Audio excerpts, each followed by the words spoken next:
Welcome back to the Final Fantasy VII Remake, and let's see if we can get out of this ghostly town. Yes, this is the Journal of Cloud Strife.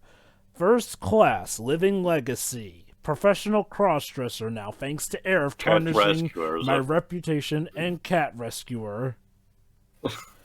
I've now found that I've come across a train graveyard, and Aerith apparently seems to be having a fun time playing with the ghosts that have tried to kill us. I am beginning to wonder if she is secretly a Death Seeker.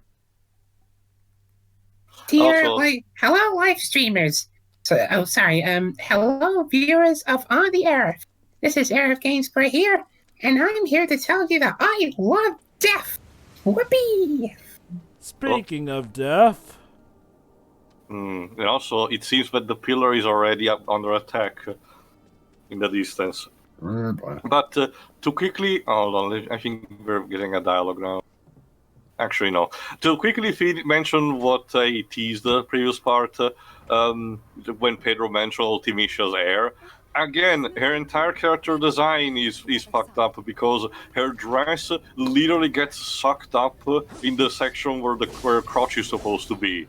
It literally makes no sense. Well, Tio, she has to find a base to keep that dress in place somehow. Nomura is infamous for the belts. He could have given her one, a spare one. Yeah. And keep in mind, even if he didn't, I don't remember if he was the proper character designer of Aeton, or at least. Okay, but still, when he made their character return for crossover events, he kept the original design, so of course that also meant these dresses being sucked up. Don't you see, Tio? Nomura wanted to think outside the box of or in this case, and belts. Inside. You see, I draw too many belted, too many zippers. Let's do something different. Okay. A woman with a dress up her crotch. Yes, that's the much needed bit of fresh air my design needs. Like, Tio, we all love Nomura, but the man can be weird sometimes. I know, it's just that sometimes. Well, to his credit, his designs have gotten better over the years, to be honest. That said, though, I'm still a bit sore about how he kind of cost us the Brave Fencer Musashi series. Oh, no, never forget. It's just that, but to his credit, he has managed to get over that phase. Also, out of any game that Square Enix released among the PS2 era, the one that I want to know the most development of is the Bouncer. What was the thought process behind it? Beyond everything? A story conception, character design, character personality. Basically, Java the Bouncer is this weird 3D beat 'em up, with like 3 major protagonists with stories intertwining with each other, and a story that is in true Square Enix fashion is more overcomplicated than it needs to be. It sounds like a prequel to The Quiet Man. Again? Sorry? The Bouncer. Oh, the Bouncer, yeah. Also, I don't know if you see it, girls, but that chick. I have that feeling like it's mimicking my hairstyle for some reason. I can't tell if it's mocking me or if it's appreciating me.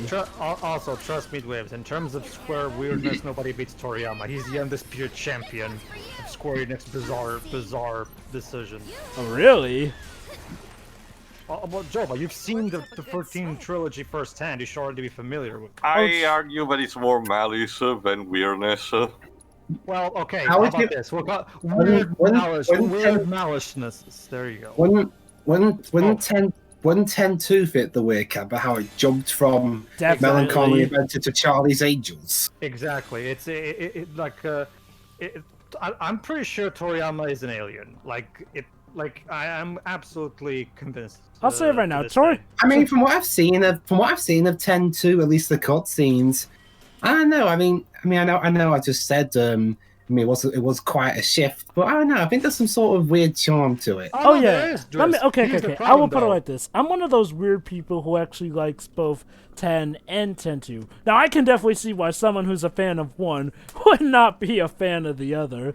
But I feel like, well, each works with their scenario quite well, especially 10-2, which did something actually quite new for the Final Fantasy franchise, and pretty much owned it for the most part. Yeah, I'm never okay with rendering the ending of the previous game pointless practices.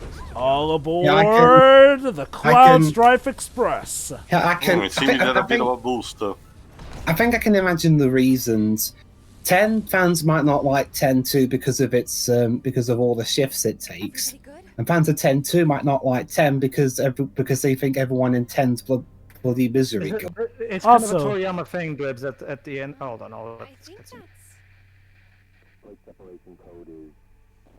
Oh, code interception radio.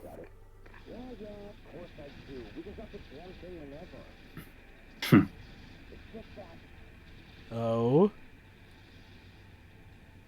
It's just that what? Transition, Having Dwibs. second thoughts. Yeah, there we go. We're getting some resistance.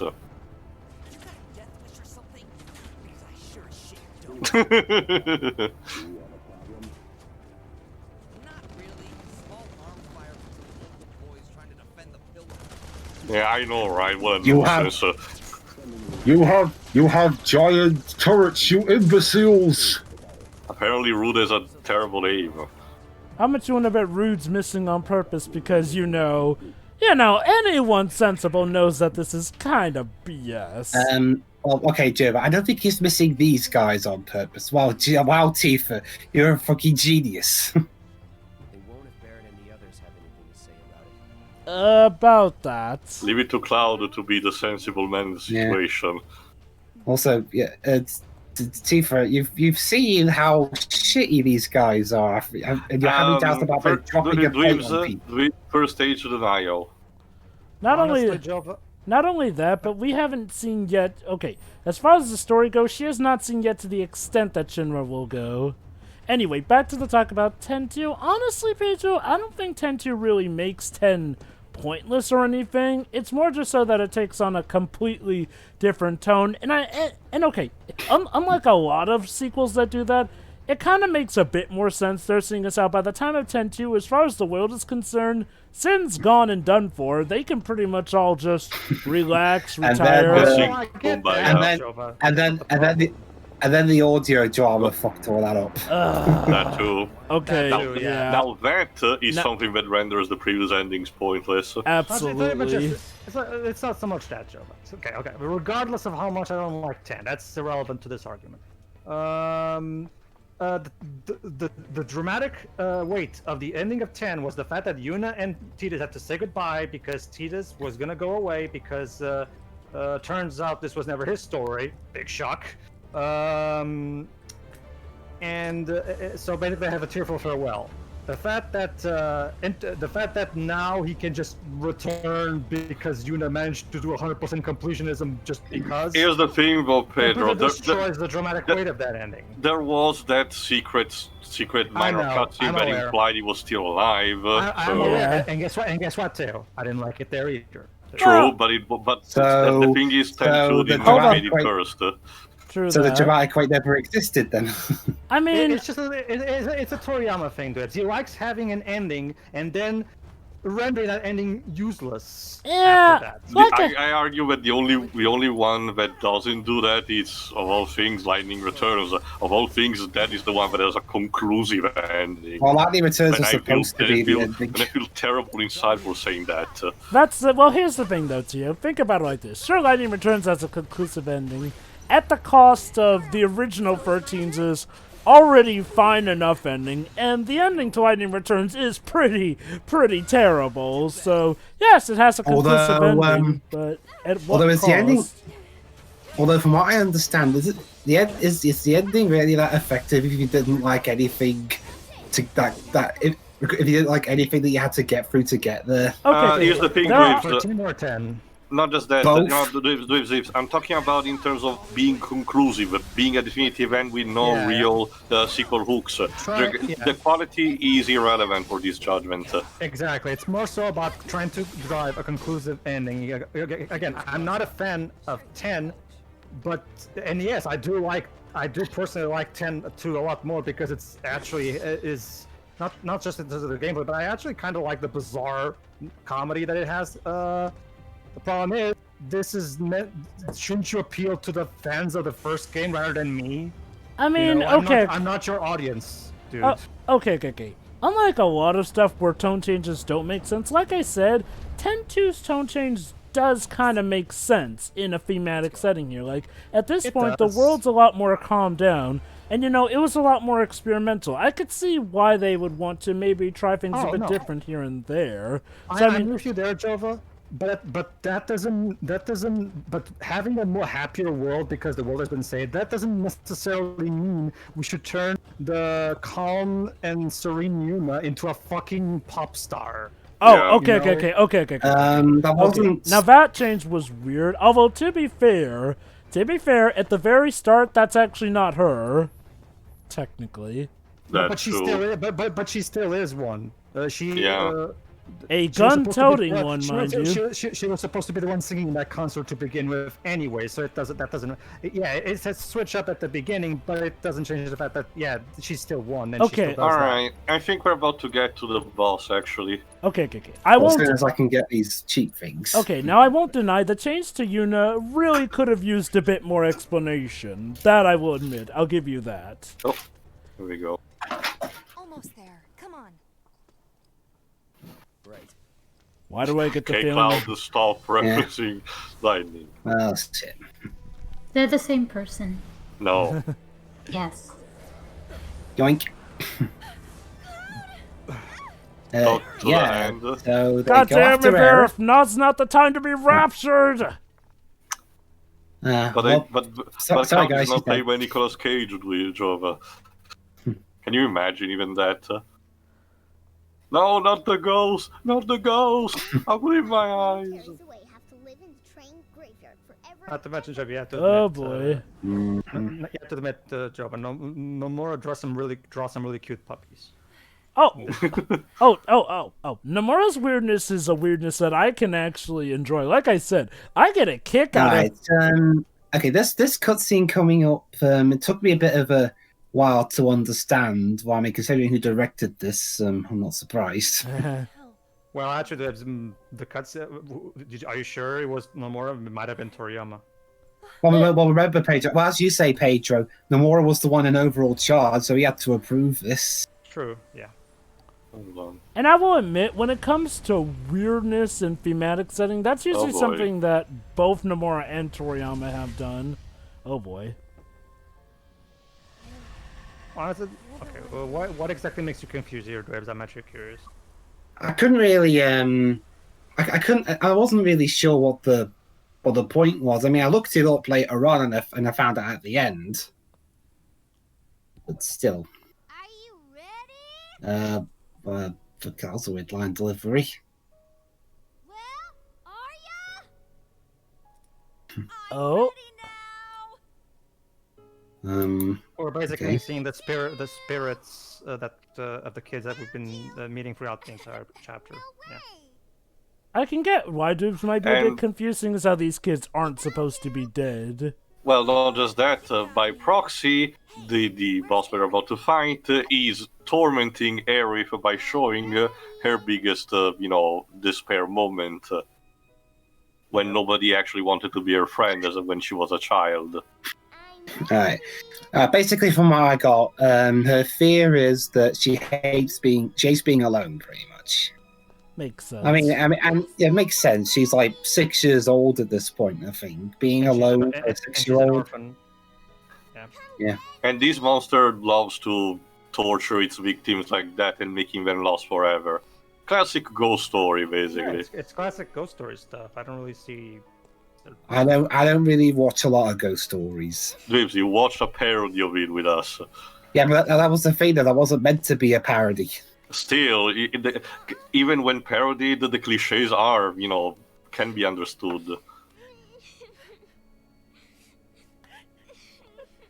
Still think they're playful think she- now, I Aerith? think she needs a hug. It does. I actually really like this one because it's Aerith! Aerith. Don't it's you know, Aerith's Aerith? You're one- never alone. It's Aerith's one big moment of weakness in this game. No, So it's- if I had to raise anything, is the fact that the ghosts teleport away her, but when you think about the map, they teleported her like 5 feet away or something, so it wasn't like a Well- complete different new location. Well, Teo, she's not in the same place she was. No. But But the boss. here's the thing: Cloud and Tifa act like she got in a different room altogether, but she wasn't.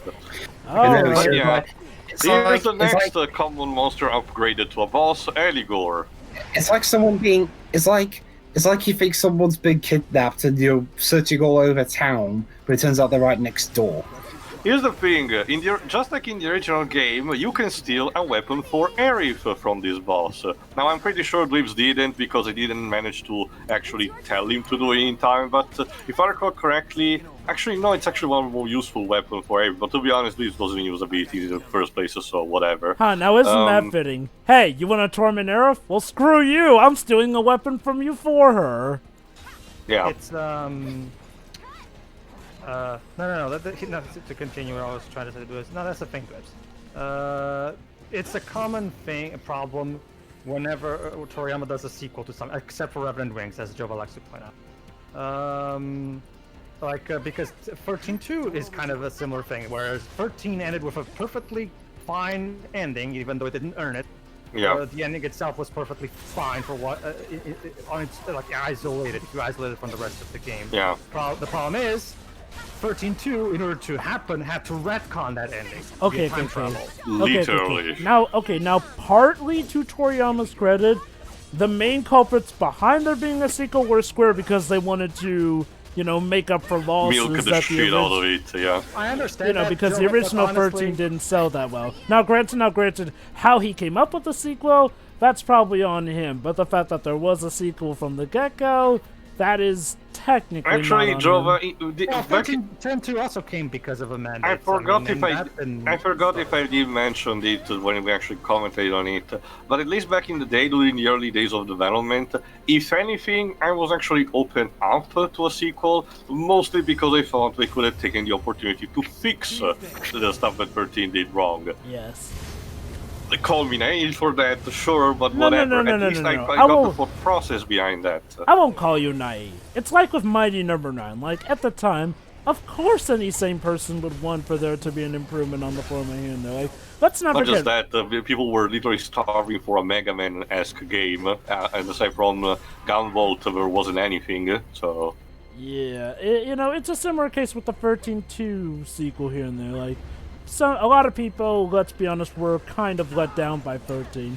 So hopefully a sequel that, from what I can gather from the advertising of the time, promised to improve things, would get them hyped and maybe would help the 13 franchise as a whole. I would be okay. Oh boy. I would even agree with you there too, if it wasn't for the god-awful reveal trailer that game had that perfectly told us that clearly this sequel was going off the rails. Due to I how... gotta admit, I don't remember if I watched it back in the day. I probably may have had, but whatever. It's been a bit of a while, actually. What was the first thing they show is Lightning in Valhalla with her new armor. Well, anyway, the point is that now this is the moment where the boss puts away the kiddie gloves, and you basically either, adapt to the strategy or die. Because here's the thing, the boss keeps floating, he's vulnerable to wind magic but constantly moves, so like Pedro mentioned, you have to time your casting magic right, and loves to do a lot of damage with his spear attacks. That's right, my loyal viewers of Cloud's livestream. It turns out that this train graveyard is not only haunted by ghosts, but by a weird chariot demon. The unexpected ghost episode of the live stream. I wonder, is this why let's see Tifa do her somersaults. Great. She missed. I'm surprised that they didn't, keep the lottery system with her limit break. I guess the thought process, Jova, was the fact that if they kept that, it would have taken too long in order for Tifa to concentrate properly to do it, and they wanted to keep the actual fresh, Yeah. That is one complaint some people have, is like, well, limit breaks for the entirety of their duration all happen in real time. Which means that, if you got a limit break primed up, but the boss decides, oh, I'm gonna move now, you're pretty much stuck in that one area, and the boss can damage you while the limit break is going on. It's not necessarily that, Jovan. It can be instead the fact that if you start the limit break while the boss is transitioning between one or two phases, you won't deal extra damage. Boop. Miss me? Literally. I don't even know who you are. How can I miss you? And when you're fighting this boss in hard mode, there's no other way. You really have to damage its wheels first. Yeah, but now it's pulling you towards them. But not to worry, I can target the wheels now. Well, not anymore.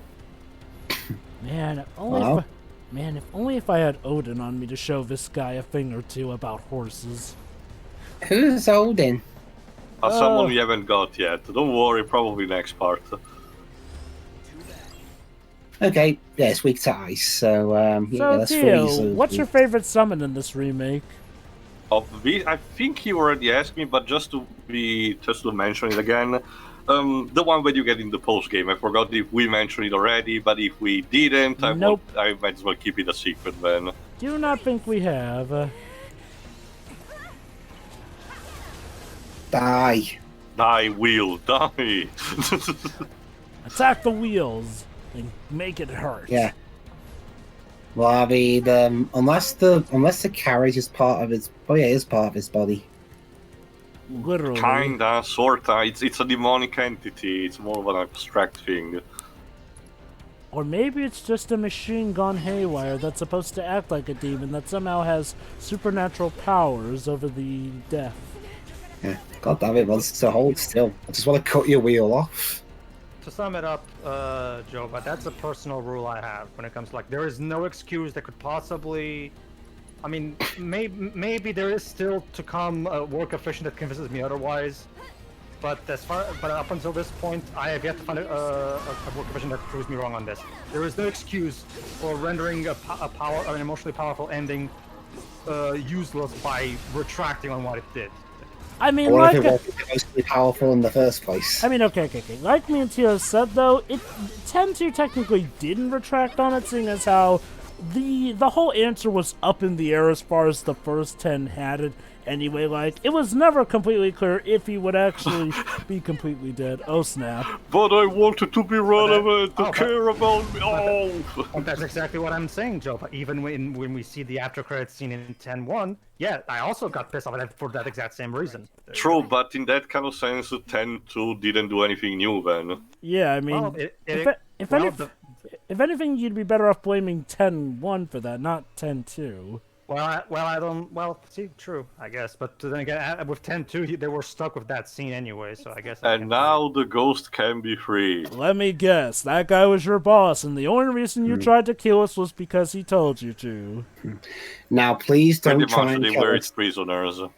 Now, please don't try and kill us again. It also gives a good in-universe justification. These ghosts are people who couldn't actually enter the live stream because Eligor was acting as a prison keeper for them. That is a nice but sum now up we for actually live can stream. move forward. Like I said, Okay. One thing I will say is a bit odd with this particular chapter was the timing. Well, the timing also. Yeah. I mean, a giant pillar is under attack, but we got to worry about ghosts. That's like having a plot where you have to stop a nuclear bomb going off. But first off, you have to save the orphans burning in the orphanage. Well, if they're on the way towards the nuclear, why not? I think I can see what Dwibs means, though. It's yeah, technically it's on the way, but it feels like such an off-brand thing to happen, especially since the characters themselves don't really reflect on it since time is of the essence. Oh, that's also another thing, Jova. Struggle in order to reach the point. By making them already having a beeline towards the finish line makes their journey too easier. They do need some kind of obstacle. That I do get. That said, though... And that's another trophy, Paranormal Investigator. Like I said, I personally Tonight on Ghost Hunter. Like I said to you, I personally do like the chapter, but I can see why some people may have some qualms with it, especially in regards to the pacing and story placement. could have maybe worked a bit better here and there. And also because time is of the essence, the characters don't really get to reflect on it, which is a bit of a shame considering how heavy that was. It's like, you know, the whole thing with Aerith being a lone thing kind of just comes and goes. And now we begin Chapter 12, Fight for Survival.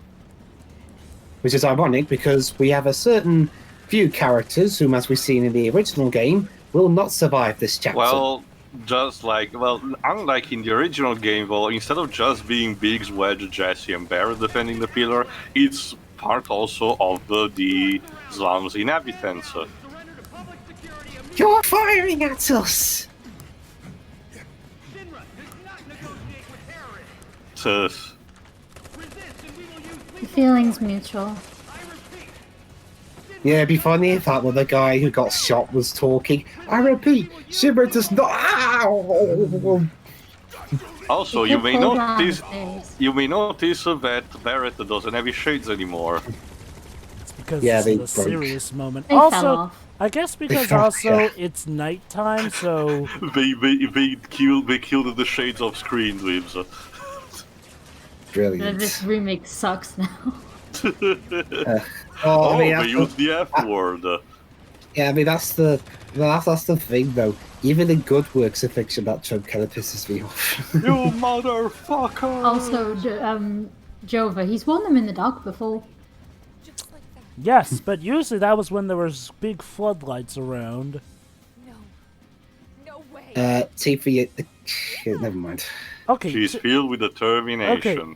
To be fair, Dwibs, if it were your hometown, you probably wouldn't want to assess that this is happening either. I mean, the helicopter's firing on the pillar. if I tried to deny that, I'd be certified insane. Please, let us through. Oh, of course. Yep, you've got the Dementors again. Long time. You're not supposed to go through there yet. Yes, because we are the fanboys. I mean, we're the arbiters of fate, and we will not let you deviate. Cloud, Tifa, we have to get Yeah, in fact, that should be their chant. We are fate. Do not deviate. Please, Dwibs. Please don't stop give him some laughing. dignity. I would be surprised if that's what some of the. Okay. One thing I will say, I'm not sure if that's what the writers of this game are going for. I highly doubt that. But painting the bad guys these particular bad guys anyway, as an allegory for your fan base is a rather brave move. Dwibs, please. I already asked you also a commentary. Save it for the final thoughts of the game, please. Not to mention that I don't understand why would you even think that, to be honest. Well, okay. I never said it's true. I can see why somebody who's playing this for the first time. Jova, let me finish. Please. No, whatever. I'm just saying, I can see how somebody for the first time may think that the Spectres are not exactly nice guys. Like, I mean, think about it in the context of here. As far as we've seen, the Spectres have kind of hindered the heroes. Well, the nicest thing they've done was stop Aerith falling down. That said, though, there is more to these Spectres than meets the eye, as far as our heroes know. It's interesting to me because the only Spectres I know is the Spectre from James Bond. So, It's a synonymous for ghost. I know that. It's just those are the Spectres that first come to mind when I first heard the word. It could be different for you guys, but for me, you think first of pop culture instead of the thesaurus. Yes. Or a dictionary.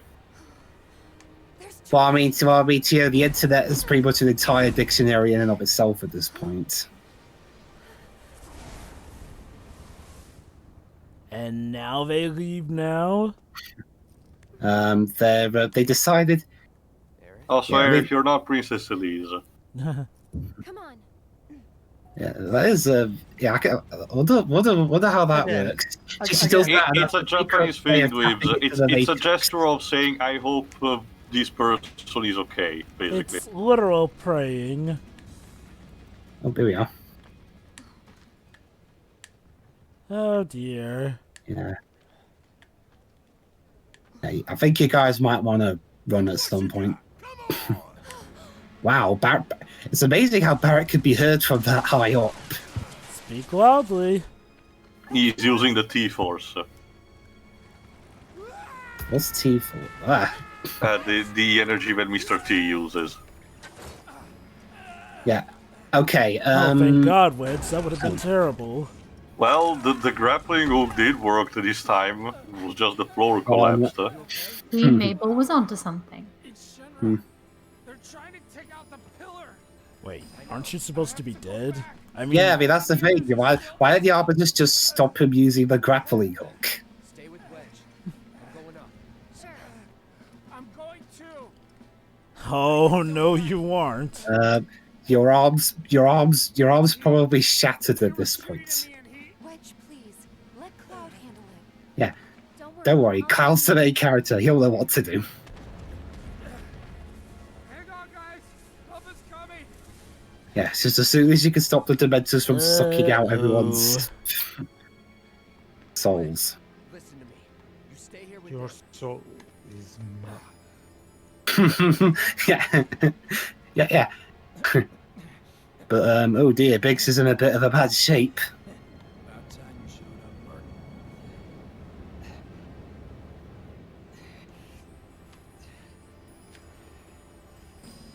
Gotta do my part to clear the path before you steal the show. Yeah, I read the script, Oh, so that's what I dear. gotta do. Okay, but you know what? Let's take a break from this for now. Pardon? Yeah, sorry, Wedge. But don't worry. I'm sure if you just stay perfectly still and not react while we wait for the next part to begin, the enemy won't do anything to you. Cloud just needs a breather, I guess. Yeah, well, I mean, Carl's had a very rough day. I mean, he's just recently came through 2 battles with giant ghosts. And now I'm is pretty sure. absolutely the perfect time to sit. Yeah, I don't think you can expect him to go to protect the giant pillar at 100% after all that. All right, well, so we'll see you in the next part when we try our best to defend the pillar from being knocked down by two arseholes in a helicopter. So we'll see you then. So yeah. See ya. Yeah. Yeah.